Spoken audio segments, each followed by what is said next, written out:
안녕하세요, 여러분. 코로나19 사태로 여러분 고생 많으시죠? 이번 학기는 우리가 학기 시작 때부터 만나지 못하지만 아, 여러분을 이렇게 동영상 강의를 통해서 만나게 되어서 반갑습니다. 김문기 교수입니다. 이번 학기 우리가 배울 과목은 고중세 교회 이야기입니다. 혹시 여러분 가운데 역사 이야기 좋아하시죠? 사람들은 그 역사에 대해서 관심을 많이 갖고 있는데 역사라고 하면 다 어려워하는 경향이 있습니다.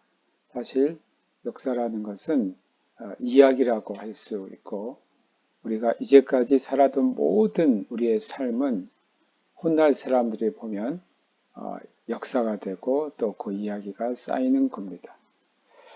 자, 우리 교회를 볼까요? 우리 교회도 마찬가지입니다. 우리 교회는 2000년 이상의 역사를 갖고 있습니다. 이번 우리가 배우는 고중세 교회 이야기는 교회의 시작부터 중세까지, 그러니까 약 1000년 정도의 이야기를 우리가 배우는 것입니다. 여기에는 좋은 이야기도 있고 싫은 이야기도 있고 슬픈 이야기도 있고 기쁜 이야기도 있습니다. 모든 인간의 일상사들, 교회 일상사들이 모여서 우리 교회 역사가 됐습니다. 우리가 교회사를 배울 때에 세속 역사와 다른 한 가지가 있습니다. 세속 역사는 항상 인간이 중심이 되어서 인간이 역사를 이끌어 간다라고 말합니다.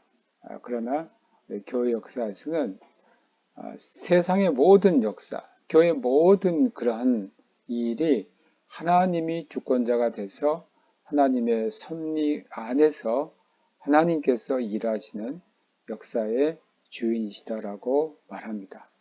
자, 이번 우리가 1주차, 2주차 배우고자 하는 것은 사도교부 시대인데 이 사도교부 시대라는 그 시대는 1세기 후반에서 2세기 중반까지에 해당되는 시대를 사도교부라고 합니다.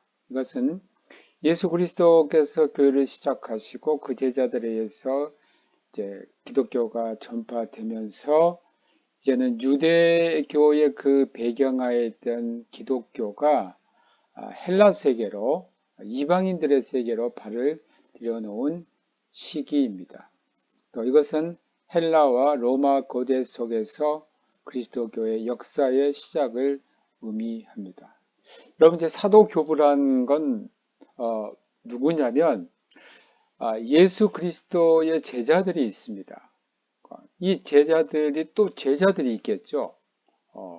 그래서 우리가 이 제자들의 연속이라고 해서 속사도라고 하는데 이 속사도를 일명 또한 사도교부라고도 합니다. 그렇기 때문에 우리가 예수 그리스도, 그 다음에 예수 그리스도의 제자, 다음에 그 제자들의 제자의 시대가 바로 사도교부 시대라고 합니다. 이 시대는 초대 그리스도교 신학의 시대로서 어떤 신학적인 옳고 그름을 분별할 어떠한 규범을 갖추지 못한 시대입니다. 오늘은 사실 신학적인 어떤 체계가 분명히 세워 있습니다. 그러나 이때까지만 해도 그러한 신학적인 체계가 있지 못할 때입니다. 근데 이 사도 교부들이 글들을 많이 남겨놨습니다. 이 사도 교부들이 남겨놓은 저술들의 거의 대부분은 이방 그리스도 교권에서 유래된 것입니다. 그러니까 이제 원래 기독교가 유대인에게 시작됐고 유대인들이 초기 그리스도교의 주축이 되었다면 이제는 유대인들이 아닌 이방인들이 그리스도교에서 주축이 되는 셈이 됩니다. 이 사도교부 시대의 글들, 이것은 신약 성서와 함께 그리스도교 신앙의 오랜 증거입니다. 이 사도교부의 그 의미를 보면 초대 그리스도교 공동체의 삶의 양식을 우리들에게 전해주고 있습니다. 그래서 이 사도교부들은 초대 그리스도교의 신앙과 삶과 교회 관습에 대하여 결정적 정보를 제공하고 있습니다. 제 사도교부 시대는 교회사적 발전 방향을 결정적으로 확정짓는 시대라고 할 수 있겠습니다. 근데 바울과 사도교부를 구별하는 어떤 그 역사적인 분기점이 있습니다. 사실 사도 바울은 사도 가운데 가장 위대한 사람입니다. 그런데 이 사도교부로 들어가는, 그러니까 사도들의 시대에서 사도교부로 들어가는 어떤 역사적 분기점이 있는데 바로 70년의 실패로 끝난 유대인들의 그 반로마 항쟁입니다. 당시 유대인들은 로마 제국의 속국하에 있었고 또 이들은 끊임없이 나라의 독립을 위해서 로마 제국에 대해서 항거했습니다. 그러나 그들의 이러한 항거가 70년에 끝나게 됐는데 그 당시 로마 장군인 티투스가 예루살렘을 아주 철저하게 파괴를 했습니다. 그래서 예루살렘의 성과 또 예루살렘의 성전이 이때에 파괴가 되는 겁니다.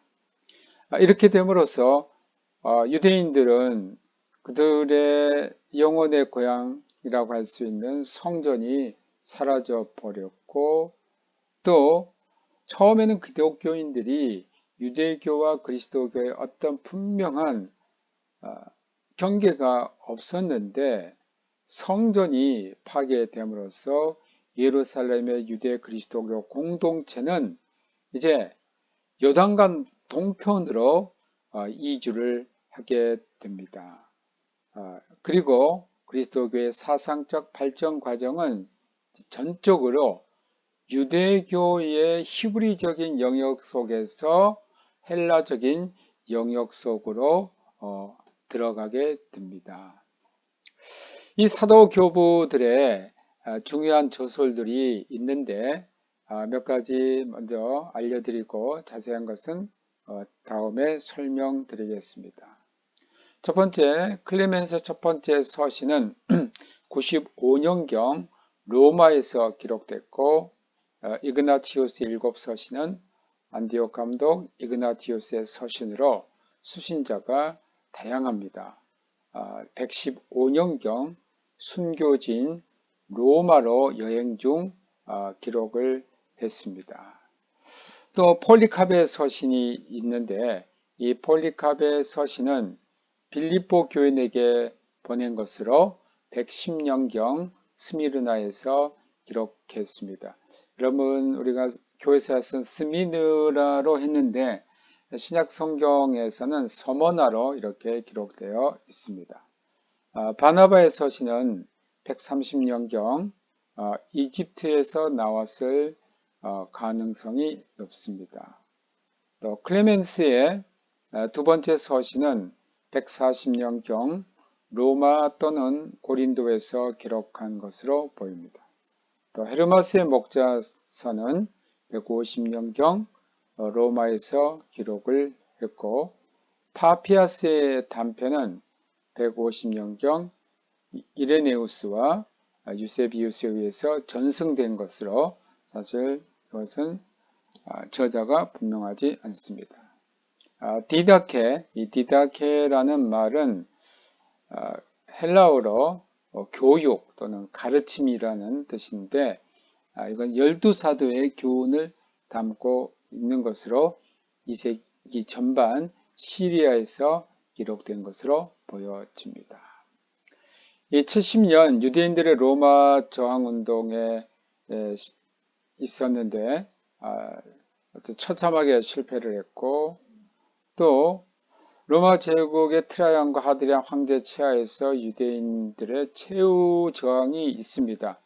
이게 바로 바코바의 최후 저항인데 135년경에 일어났고 이 마지막 저항은 완전히 실패를 했습니다. 그 결과로 유대인과 그리스도인의 관계는 막대한 영향을 받게 됩니다. 그래서 유대교에서는 유대인 가운데 그리스도인을 포함한 유대교 주변 집단들을 완전히 제외시켜 버립니다. 그래서 유대교는 90년경 분리된 집단에 대한 저주의 기도를 유대교 해당의 제18 기도문 속에 편입을 했습니다. 그래서 유대교는 이때 그리스도교에 대해서 특히 유대인 그리스도와 또 그리스도교에 대해서 저주를 하게 됩니다. 이것이 결국 그리스도교와 유대교의 어떤 반목이 심화되는 그러한 어떤 원인 제공을 하게 됩니다. 또 사도교부 문서들 가운데 반유대적 태도와 의도적으로 연결시키려는 그리스도교적인 정서가 나타납니다. 이름으로써 유대교가 그리스도교에 대해서 저주하게 되고 이에 대해서 기독교의 사도교부들도 유대교 또 유대인에 대해서 매우 배타적 또 반유대인적인 유대교적인 태도가 나타나는데 바나바 서신과 이그나티우스의 서신에 나타나 있습니다. 그리고 할례와 음식 규정이 사실은 유대 그리스도인들에게는 계속 전승이 되어 있는데 이제는 더 이상 기독교 공동체에서는 할례와 유대교의 음식 규정은 그 자리를 잃게 됩니다. 그래서 그리스도교 공동체에서는 할례가 더 이상 행해지지 않고 어떠한 유대교의 그 전승에 따른 율법에 따른 음식 규정은 힘을 잃게 됩니다. 그런 가운데 그리스도교가 로마 제국의 전 영역으로 매우 신속하고 균일하게 확산이 됩니다. 그래서 로마 제국의 전 영역에 처음에 유대 팔레스틴 지역에 시작했던 이 기독교가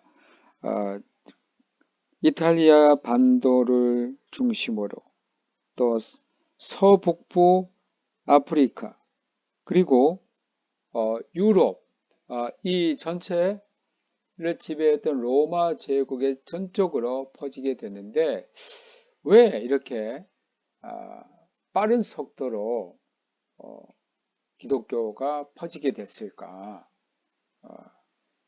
그러한 그 내적인 요인은 그리스도인들이 신앙과 삶에서 신앙과 행위가 철저하게 일치된 그러한 행위를 가졌다는 겁니다. 또 이들이 이웃을 향한 그리스도인들의 사랑을 실천했고요. 공동체 안에서 부녀자와 노예를 동등하게 대하는 왜냐하면 그리스도교 그 사상은 하나님 앞에서는 모두 다 하나님의 자녀여 평등합니다. 물론 로마 제국이나 그 당시의 유대인들은 노예 제도가 있습니다. 그 사회적으로 노예 제도가 있지만 교회 안에서는 노예가 아니고 형제와 자매라고 동등하게 되어 있습니다. 또 하나는 이 부녀자들인데 부녀자들에 대해서 고대 사회는 동등한 인간으로 대하지 아니하고 언제나 남자 위주의 그러한 남성 존중 사상이 팽배해 있었는데 교회 안에서만큼은 여자도 남자와 동등한 존재로 여겨 주었던 겁니다. 이런 것은 로마 제국의 교대사의 전통에 역행하는 것인데 이렇게 됨으로써 사회의 그 약자들, 또 어려움에 처해졌던 이런 사람들이 기독교의 가르침에 귀를 기울이게 되고 그런 사람들이 기독교를 접하고 또 기독교의 신실한 신자가 되었음을 역사를 통해서 볼 수가 있습니다. 이 그리스도교 선교의 확산의 외적인 요인을 보면 아우구스투스 팍스 아우구스투스 황제의 평화를 들 수가 있습니다. 당시 로마 제국은 유럽 세계를 지배하고 많은 나라를 정복했지만 그들의 하나의 일관된 사상은 평화적으로 지배하는 것입니다. 그들의 고유의 전통과 문화를 존중해주는 그런 정책을 폈기 때문에 사실 그리스도교도 그들이 처음에 여길 때는 하나의 유대인의 종교 가운데 하나로 여겼고 또 그리스도교의 이러한 선교에 어떤 방해를 하지 않았던 겁니다. 또 하나 굉장히 중요한 요인이 있는데 제국 내에서 각 지방 간 무역과 이로 인한 문화 교류가 매우 활발하게 이루어졌다는 겁니다. 로마 제국은 상업을 이주로 한 산업 형태를 갖고 있습니다. 그렇기 때문에 이들은 무역을 위해서, 장사를 위해서 많은 길을 닦았습니다.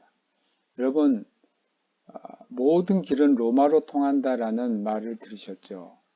네, 이 모든 길은 사실 로마로 통하는데 그 통하는 길이 두 가지 면을 갖고 있어요. 하나는 군사적인 그러한 침략을 위해서 로마 제국은 길을 닦았던 거고, 또 하나는 무역을 활발히 하기 위해서 길을 닦은 것입니다.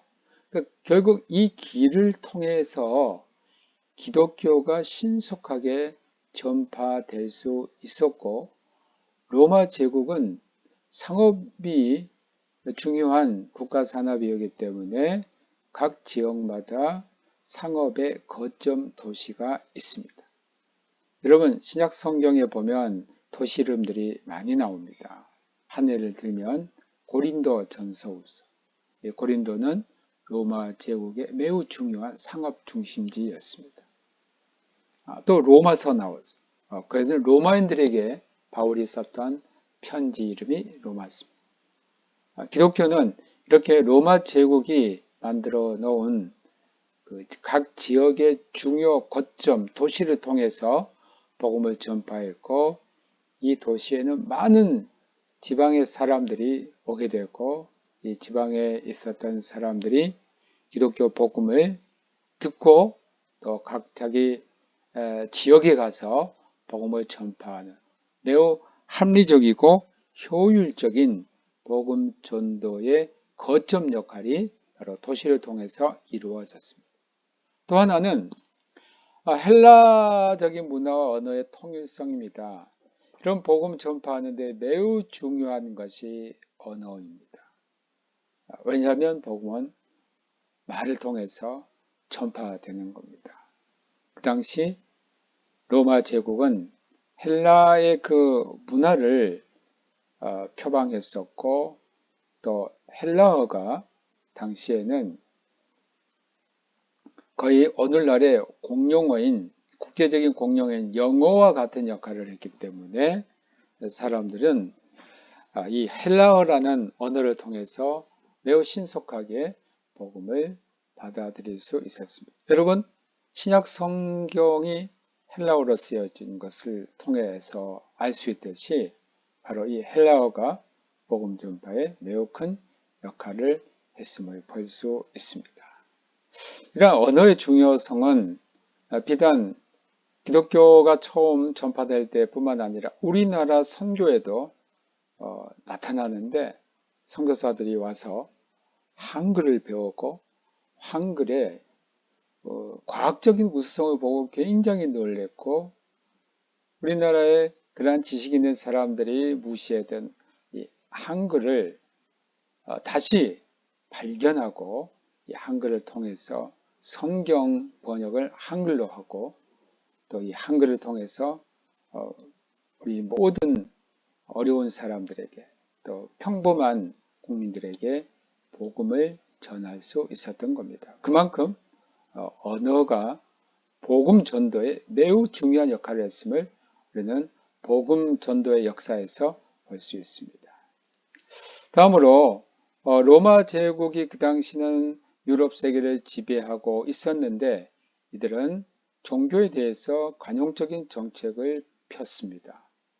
그들은 유대교까지도 로마 제국의 어떤 법적인 허가를 받는 종교로 이해했기 때문에, 사실 기독교인들도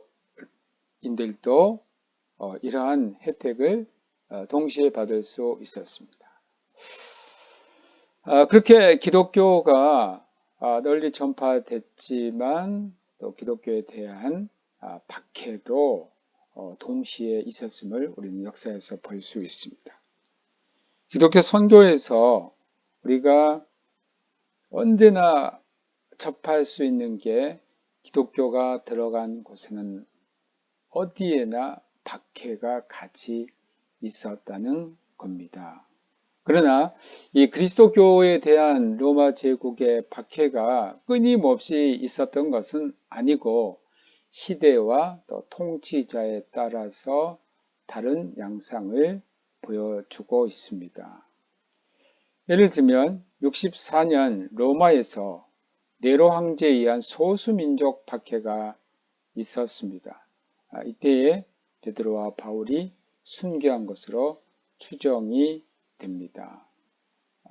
이 기록은, 정확한 기록은 나오지 않지만, 이때 바로 로마의 네로 황제는 로마 시의 그 화제의 그 방화범을 기독교인들로 지목했고, 이것 때문에 많은 기독교인들이 로마 시의 대화제의 방화범으로 지목을 받고, 또 누명을 쓰고 순교를 하였습니다.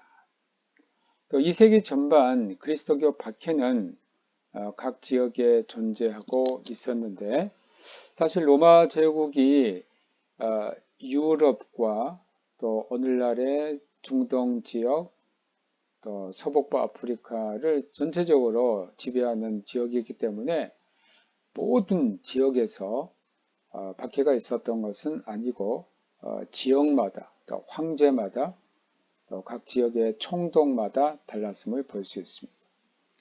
트레안 황제 통치 이후에 그리스도인에 대한 공적 수색은 없어졌습니다. 그러니까 예수를 믿는다는 것 때문에 아무런 이유 없이 공권력이 수색을 할 수 있는 그런 권한은 없어졌고, 다만 어떤 사람이 예수를 믿는다라는 고발이 있을 때만 로마 정부가 그에 대해서 반응을 했었습니다. 이 시대에 그리스도교를 박해한 어떤 결정적인 원인이 있는데, 첫째는 로마 사회와 그리스도교 자의식 간 좁힐 수 없는 간격에서 비롯된 것이라고 볼 수 있습니다. 그리스도교 신앙은 국가와 사회 관계에 대한 기존의 입장을 수용하지 않았습니다. 왜냐하면 그리스도교 신앙에서 중요한 것은 국가보다도 그리스도교의 신앙이었습니다. 그래서 이들은 세상을 다스리는 궁극적인 통치자가 누구냐면 황제가 아니고 하나님입니다. 예수 그리스도이십니다. 그러니까 궁극적으로 순종해야 할 분은 누구냐면 하나님이에요. 하나님의 그 말씀에 어긋난 것을 국가의 통치자가 강요한다면 이것은 거역할 수 있었던 겁니다. 그래서 국가와 사회에 대해서 전적으로 순응하고 거기에 적응하는 것과는 상당한 거리가 있었던 겁니다. 또 그 당시 사회에 있어서도 로마 사회와 기독교인들의 그러한 신앙의 문제는 상당한 마찰을 갖게 됩니다. 그것으로 우리가 볼 수 있는 그리스도인들의 그 구원 의식을 볼 수 있습니다. 그들은 예수 그리스도를 믿는 것이 궁극적인 구원, 그리고 다른 신을 믿는 것은 우상숭배. 여러분, 로마 제국은 다종교 사회입니다. 그들은 많은 신들이 있어요. 그들과 함께 살기 위해서는 그런 로마 사회의 기본적인 신관을 받아들여야 되고 거기에서 비롯되는 문화를 수용해야 합니다. 그러나 그리스도인들은 그것들을 배척했습니다. 또 이들은 친밀한 공동체 생활을 했습니다. 여러분 사도행전 2장에서부터 그리스도인들의 공동체 생활이 나오는데 이들은 그리스도인이라고 하면 성이나 또는 인종이나 또는 가족 배경이나 그 어떤 것도 상관없이 그리스도 예수 안에서 한 형제요, 한 자매였습니다. 그리고 심지어는 자기들의 소유까지도 공동체를 위해서 다 기부하는 그러한 생활을 했습니다. 이러한 그 철저한 공동체 생활이 국가 사회의 어떤 기존 입장과는 매우 다른 양태를 보여줬습니다. 또 이들은 사회의 그 관습적인 것을 배제합니다.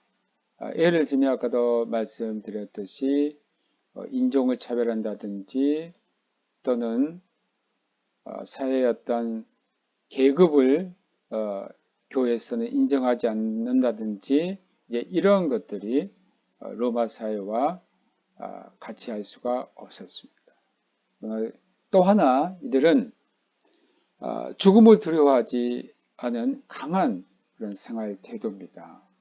그들은 그리스도를 위해서 사는 것이라면 순교도 각오하는 그 어떤 것도 두려워하지 않은 정말 강한 신앙심을 갖고 있었습니다.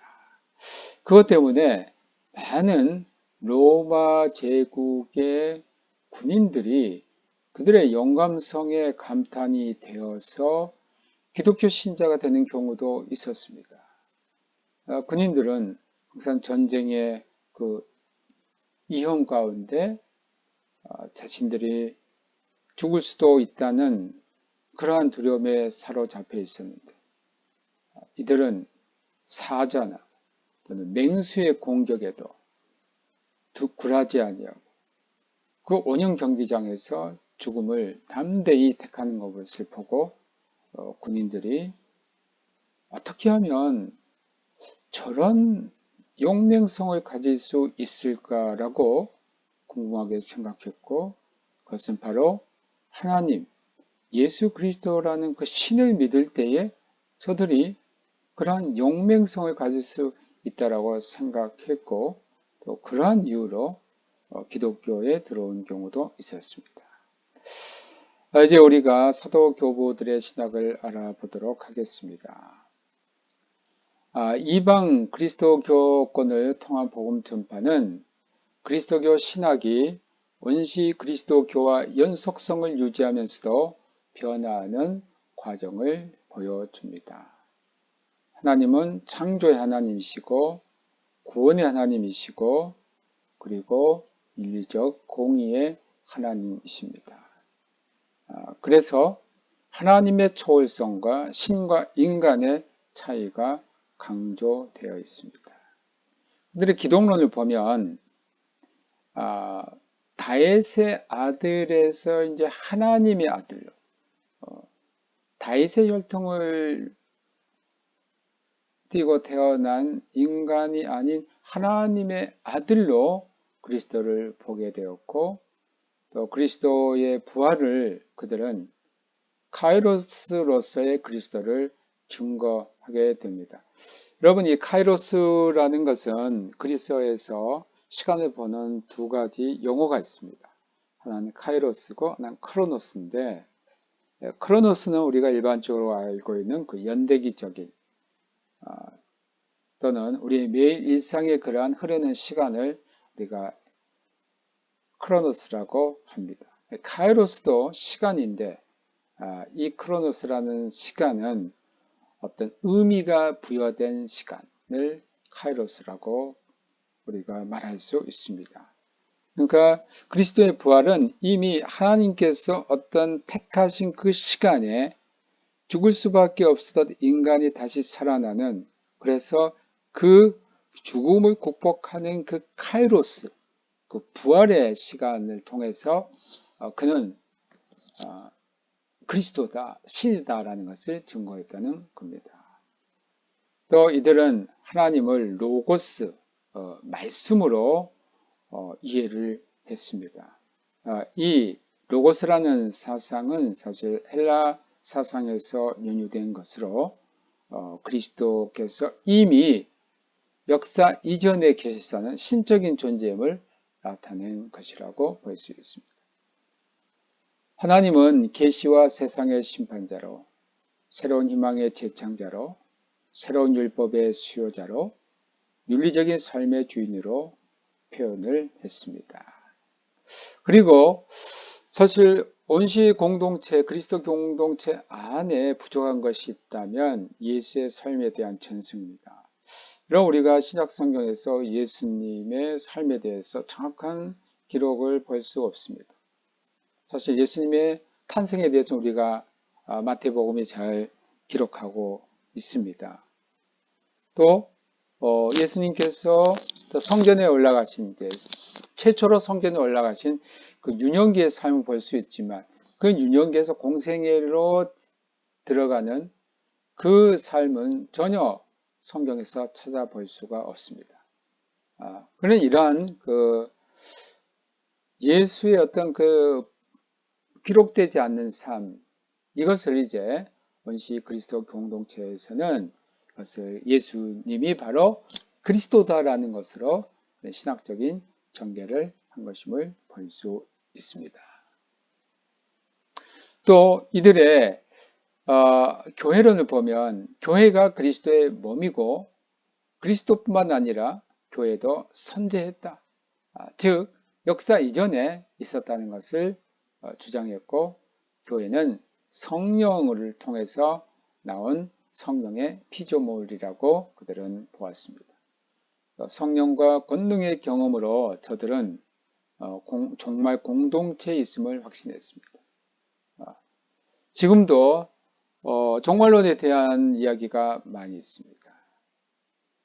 당시도 마찬가지입니다. 그들은 원시 그리스도교 공동체 사람들은 예수님이 승천하신 것을 목격했고 이 승천했던 것을 목격했던 사람들의 증언을 들었던 이 사도교부 시대의 사람들은 예수님이 곧 오시리라고 믿었습니다. 그리고 예수님이 곧 오실 건데 지금 예수님이 지상에 안 계실 때 우리들에게 뭘 줬냐면 성령을 주시겠다 약속했고 성령을 체험했어요.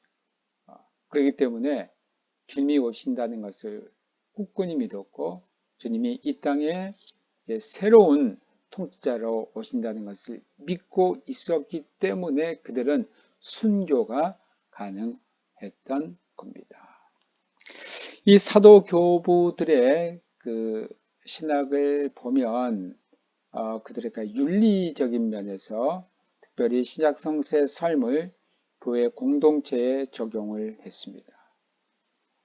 이들은 그리스도를 새로운 율법을 가져온 분으로 이해했습니다. 자, 구약의 율법은 모세가 주었는데 이제 새로운 시대, 새로운 율법은 그리스도께서 우리들에게 주셨다고 믿었습니다. 이방 그리스도교 공동체는 이 새로운 율법을 유대 의식법에서 해방으로만 이해했습니다. 그러니까 새로운 율법은 구약에서 주어졌던 그 유대의 많은 제사들이 있어요. 이 제사들을 이제 예수님은 해방시킨 겁니다. 그래서 이제는 이 그리스도 공동체에서는 유대의 그 의식법 또는 여러 가지 결례법 이런 것들이 이제는 필요가 없어요. 그것에서 우리를 해방시킨 분이 바로 누구냐? 그리스도라고 그들은 이해를 했고 이들은 특히 이제는 그리스도교는 철저한 도덕을 그들의 어떤 삶의 지표로 가르쳤고 사도교부들도 그것을 철저히 가르쳤습니다.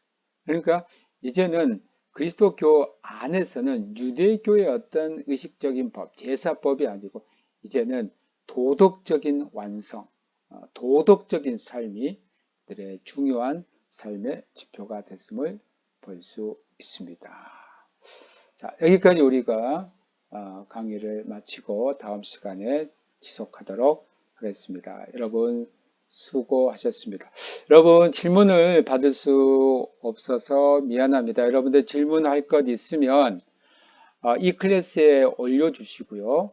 또 이 자료는 제가 이 클래스에 올릴 테니까 여러분들이 읽어보시고 질문 있으면 저에게 말씀해 주시기 바랍니다. 여러분 수고했습니다. 다음 시간에 만날 때까지 건강하게 잘 지내시기를 바랍니다. 안녕히 계세요.